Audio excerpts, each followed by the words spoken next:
Hey guys, it's Matt Hanham here and welcome to the Amplify Your Business podcast.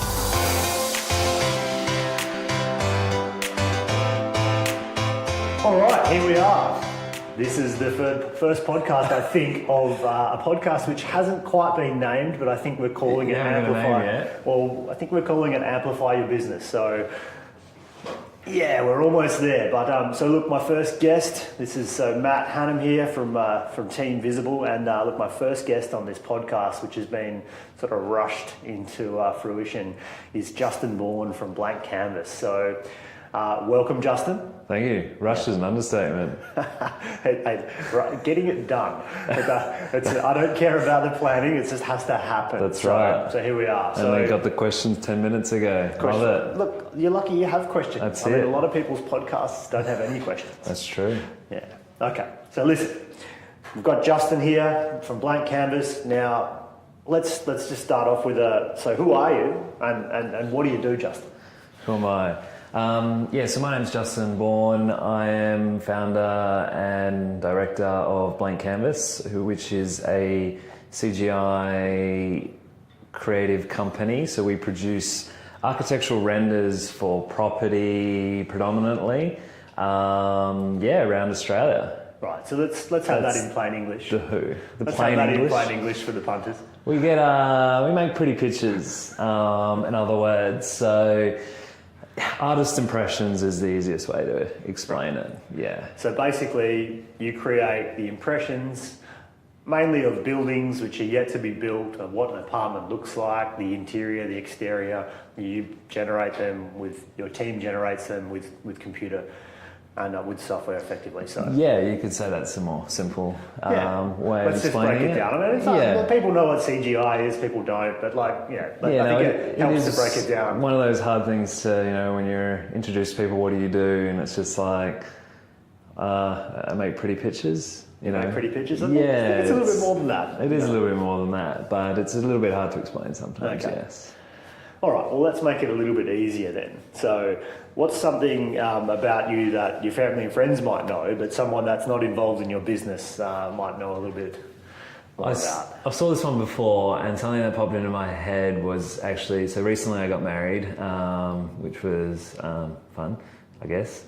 And one of the things that came up in some of the speeches, which was funny, which never really clicked, that was something that, people don't know about me, but this one came up at the wedding, which I think was pretty good, and a lot of people seem surprised, is I'm actually a black belt in Taekwondo and fought internationally once upon a time. So what, like Tasmania or No, it's Taiwan once actually. Awesome. Not Tasmania, not across the ocean there. So yeah, that's something I don't really well, I didn't know that. talk about. There you go. Yeah, cool. So do you still train at all? No, not really. Not at all? I thought about doing it. It'd be good, but no. Okay, and how did you go in Taiwan? I think I got a bronze. Wow. I got a bronze. But it's nothing.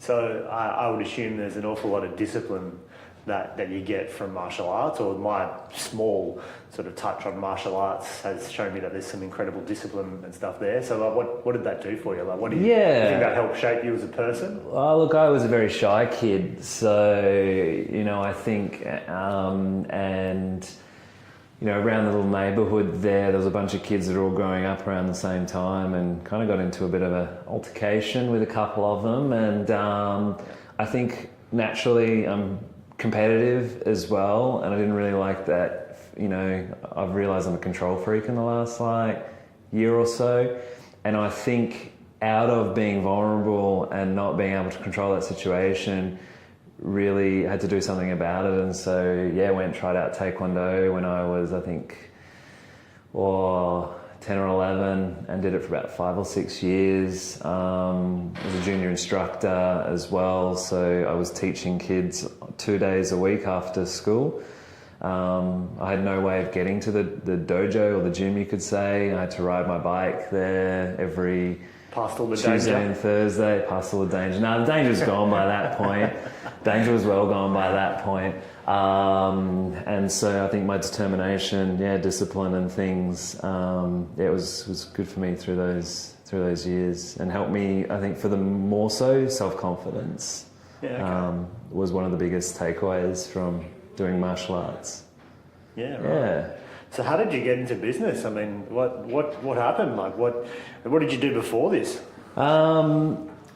So I guess my story, I'm not that old.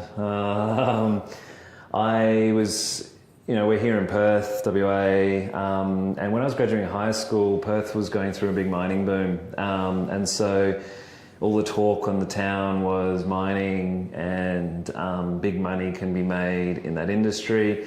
In short, I was good at tech graphics, thought I can do this, got a traineeship at an engineering company, realised that as a draftsman, realised draftsmen were the broom sweepers of the engineering world, and was like, nope, fuck this, and decided to work my way up. Then I was poached by a startup engineering company. Actually, 2 engineers were founding it 3 years prior to starting my business, and it was a risky opportunity, but I love the idea of being able to make my own. I was always frustrated in the corporate engineering companies, very restricted. People just bums on seats, just wanted to do their job, and that kind of really annoyed me. And so that was a great opportunity, and then I helped, grow a team there under the leadership of those 2 guys, and it was good, and I learnt a lot. And then I always had a passion for 3D. Ever since I was younger, I was actually going to study 3D instead of engineering, but went down the engineering path. Safer. Yeah, it was safer at the time, particularly. And it's just funny how I ended up being drawn back to the 3D anyway. And so I self-taught myself. I tried to get it going as a business inside the previous company that I was with. That didn't really come to fruition, and started to get some interest in my work, and started Blank Canvas. And 3 years on, we're now a team of 9. So that's a bit of a incredible condensed version. So how did you really make that step? Like, what were you, obviously it sounds like you were feeling some frustration, but at what point were you ready to leap, and how did that sort of eventuate? So I've had a couple of these conversations lately, actually, in that transition point, I guess. For me, it's funny, we listen to influencers and a few other people and about giving value and just doing shit. And actually what started off Blank Canvas was I did a piece of work for free. So, and I like sharing that because there are other people out there who talk about doing that to get to get ahead. And I did a piece of work for free, and through that, I guess I was then connected with other people. So I did it for a developer who was like, if we win this project, then I'll give you more work, which is now I'd recommend against that type of stuff. Sometimes when you're getting paid to do work, don't do the whole, we'll give you more work. But back then I had nothing to lose, only to gain. So I did it.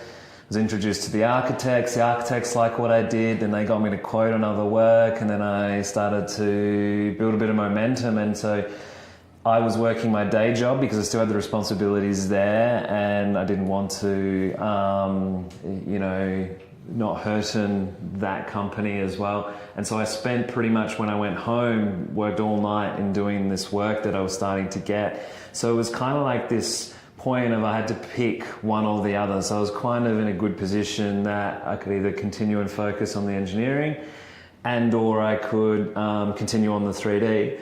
And just prior to that was happening, I guess you could say I could jump on that I'm a uni dropout, but I tried to go to uni to pursue engineering because I never actually went to university, not a qualified engineer, even though everyone thought I was. And so I went to go down that path and realized I just didn't like it, and then build momentum in the 3D, and just got to this, I had to pick one or the other.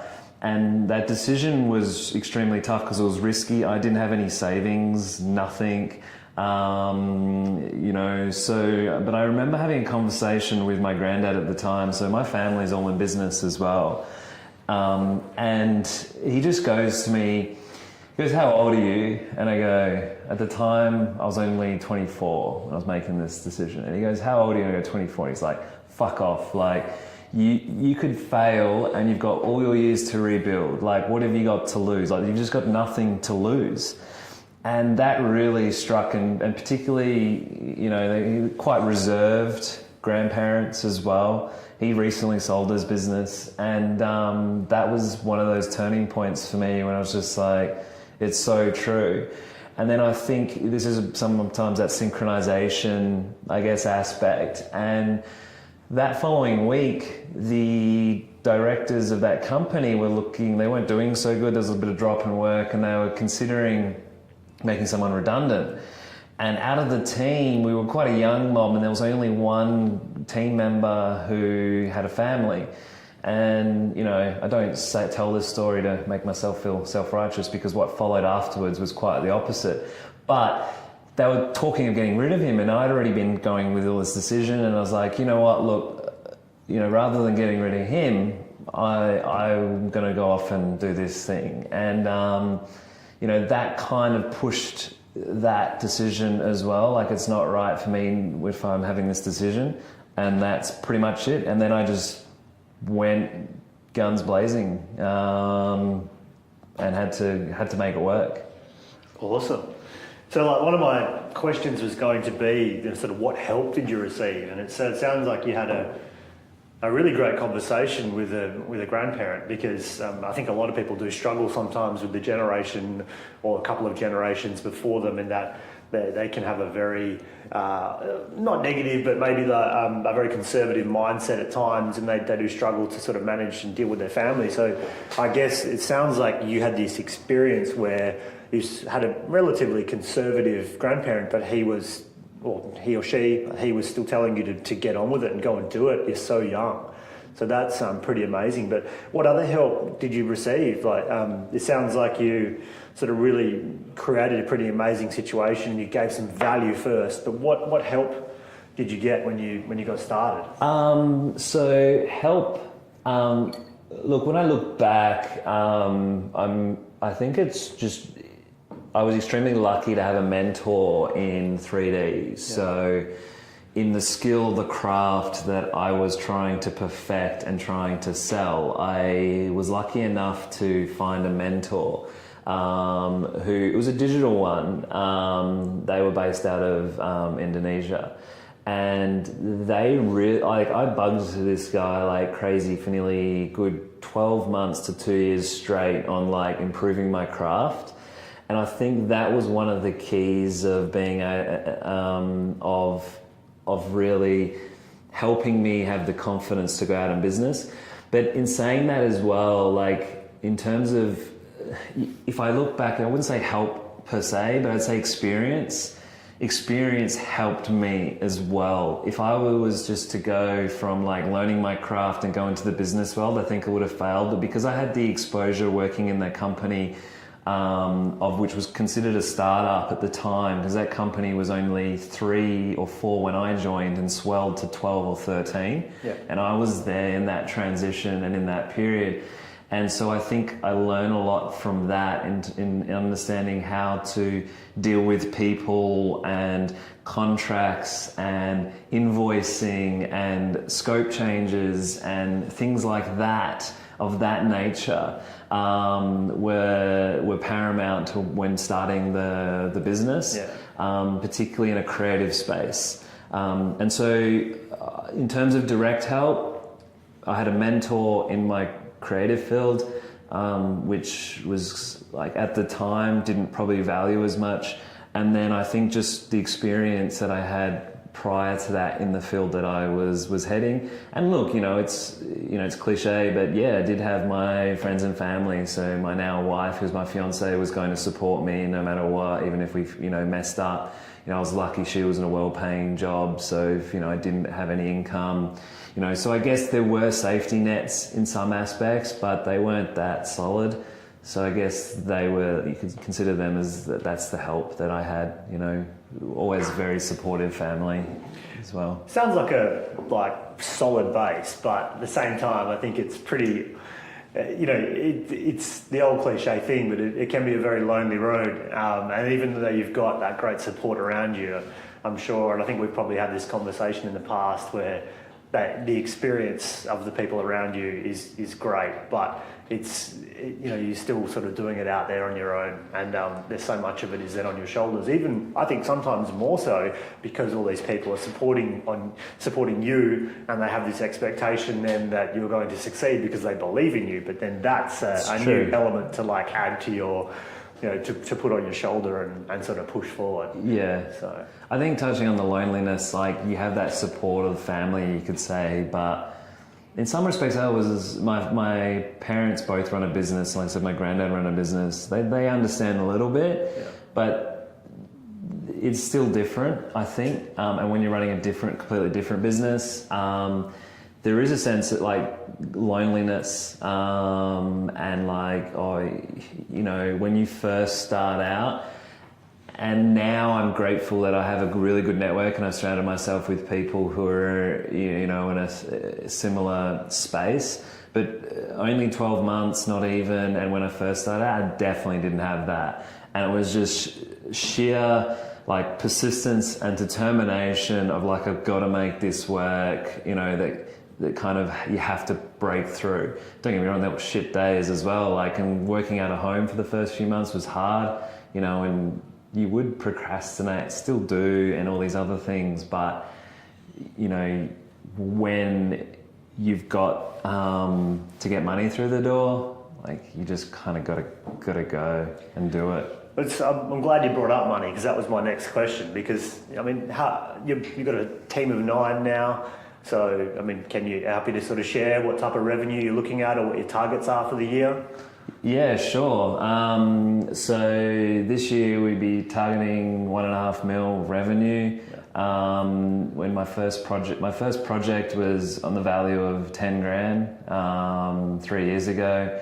And I've had no outside investment, no investors. My next question. Yeah. So how do you do that? How do you start a business and grow at that level without investment? So it's not trying to live the high life, I guess. All the money goes back into the company, and there's goods and I guess there's pros and cons of that scenario as well. The first year we didn't make a lot of money. I hit my target, but we didn't make a lot of money. The second year, same thing again, and this year would probably be the same. It's trying to play that long game, trying to play that long game. It's hard to say that in the moment, but you got to try and play that kind of long game. And I've always, trying to invest forward as well. And people are also really important in that element too. I think as well is knowing when to also push your prices up every so often, and not, work for free. So, our fees tripled over the first 12 to 18 months. Once we got a bit more confident and respected what we did a bit more, I remember for my first price hike was no one's going to pay this for this, and it's all self-talk. Oh, no one's going to pay this for this. And behold, people start paying for it, and then you up it again, and people start paying it, but others don't. But you weed out; they're the people we don't want to be dealing with anyway.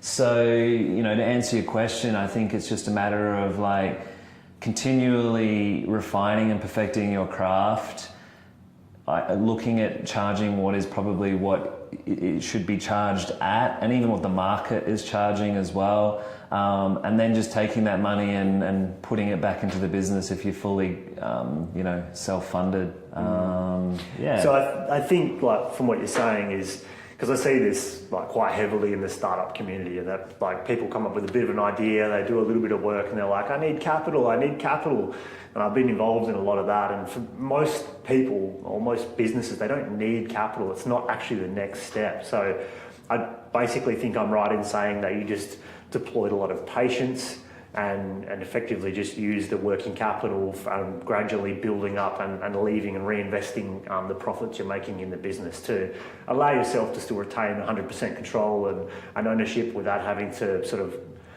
be advanced sums of money from people. And I think certainly in the industry you're looking at, and many like it, people don't need it. People don't need that. So it sounds like the approach has given you a lot of control, but I'm sure it took a lot of patience and dedication at times. Definitely. And the funny thing is, it never actually crossed my mind to get, investment or whatever it may be. And it's like only now at the 3-year mark, it's something that we would ever consider. And there's a great thing I think about, Tony Robbins talks about resourcefulness. Everyone can blame, I need more money, need more time, or to be honest, I forget the third one.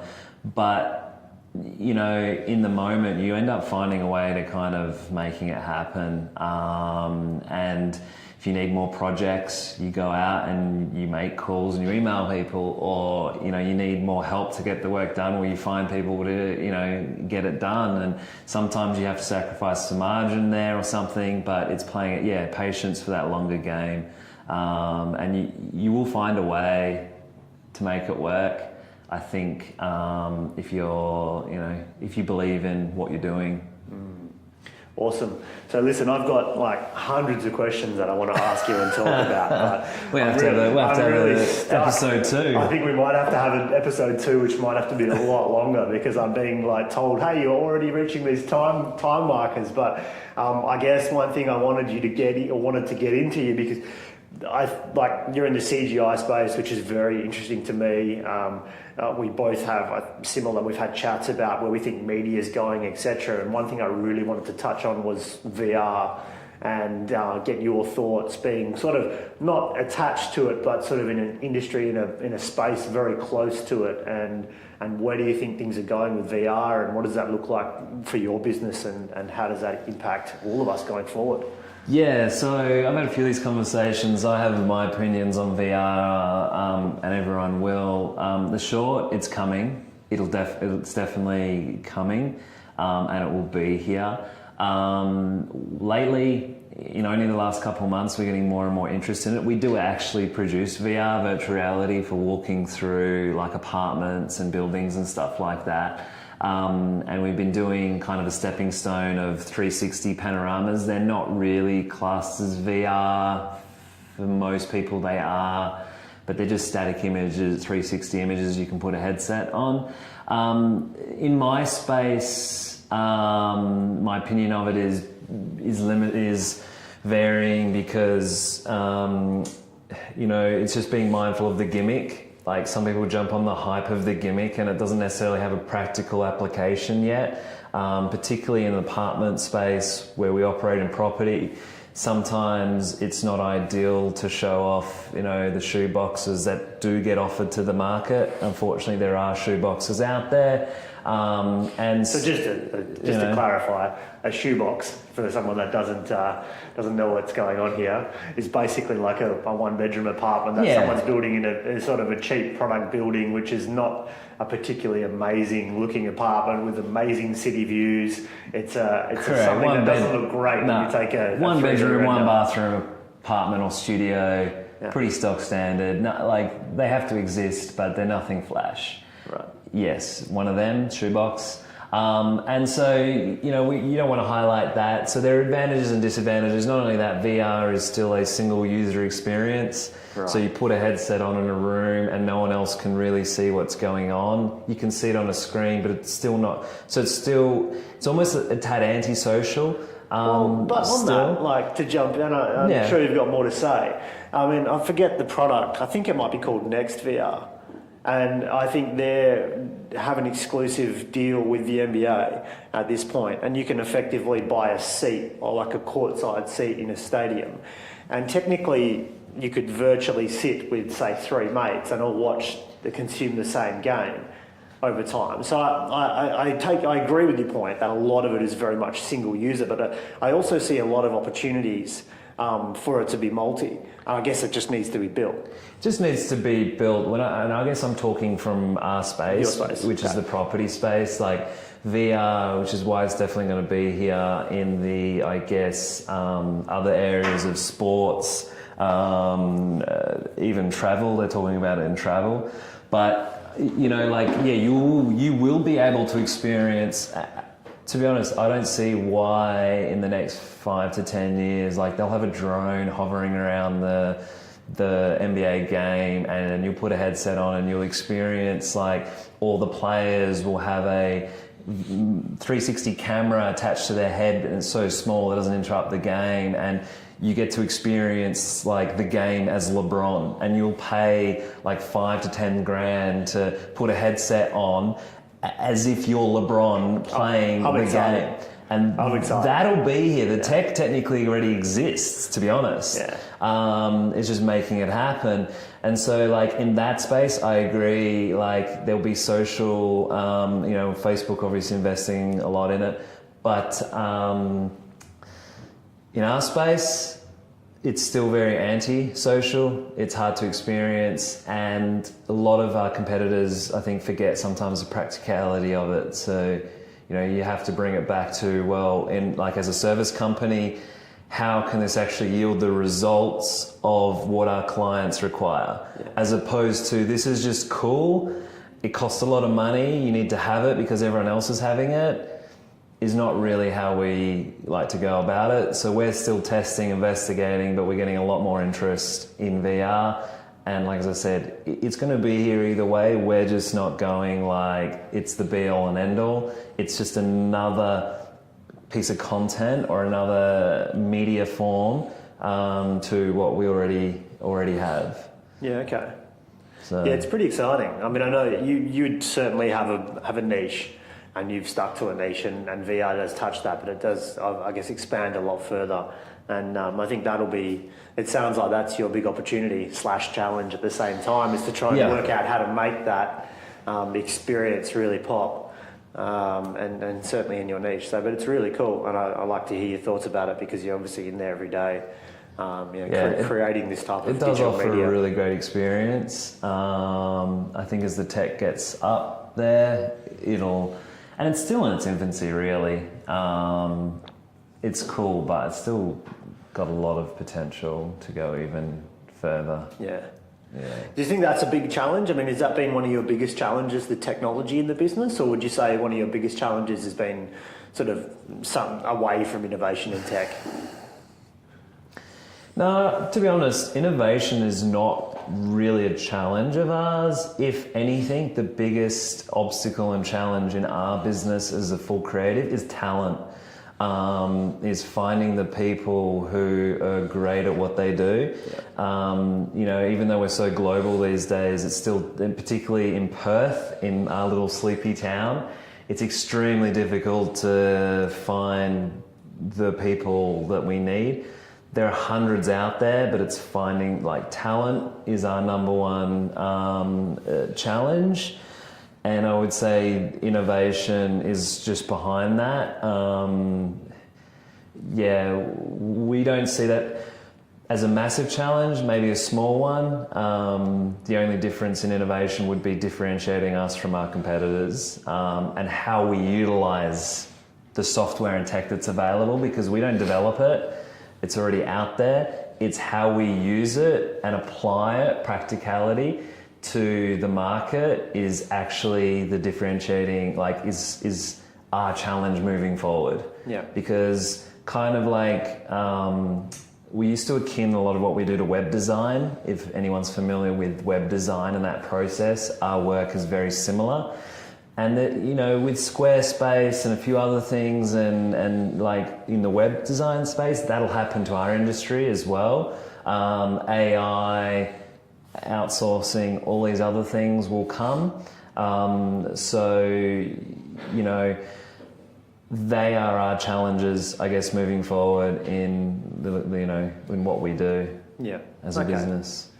Cool. So, a lot of people listening to this will be in a business, but they'll be in a business that's sort of aspiring to be the size of your business, or, growing their business. Like, what's the one thing that you think that you could impart on them that would help them if they got stuck in and did something right now? What's the one thing that could amplify their business? The one thing in 2017. For 2017, big question, because I've learned so much over the last 3 years in starting this business, and there are so many things I could talk about. I think one of my biggest turning points was, they do talk about it. I would say self-awareness is probably the number one biggest thing. So how do I do self-awareness today? I mean, what would you say? Today, how would I start to investigate self-awareness? Put me on the spot.